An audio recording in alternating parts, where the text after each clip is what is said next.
Ever since the Spanish government announced plans for fast-track citizenship for Jews of Sephardic heritage, doubts have been raised about the exact criteria that applicants must meet. A new scientific report may provide a further headache for Spanish legislators by suggesting that in fact nearly all Jews may be eligible to apply. The main problem with plans to naturalise descendants of Spain's Jews has been where the burden of proof lies.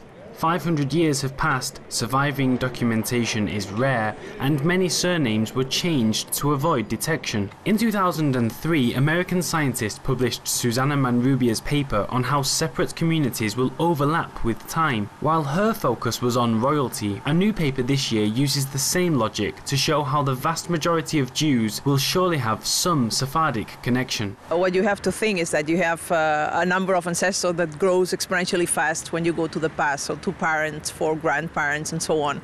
And this goes so fast that the fact is that when you pick at random another person in the community, in a community of a given size, then when you go to the past, at some point you share some ancestor.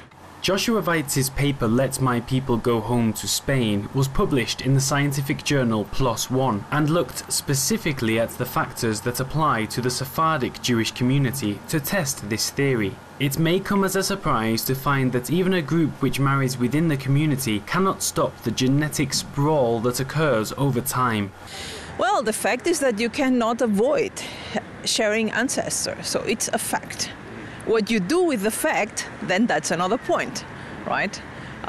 So for instance, nowadays, so with about 10% of intermarriage between the 2 groups, then you have, probably you need to go just a very few generations back to the past to have ancestors in one or the other group, irrespectively of the group you come from.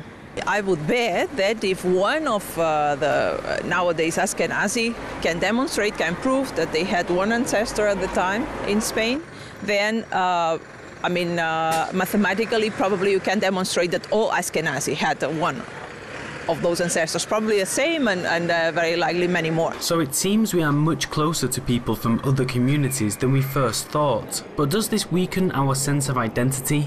Susana reminds us to differentiate between culture and genetics. There is a difference between what is our culture. This is something that we get from our close community, that we integrate all through our lives, through what we learn from our parents and our close friends and so on. And there is another thing, which is our ancestry. Maybe you can think of what we carry in our genes. And this is something that is well spread all over the people that are close to us.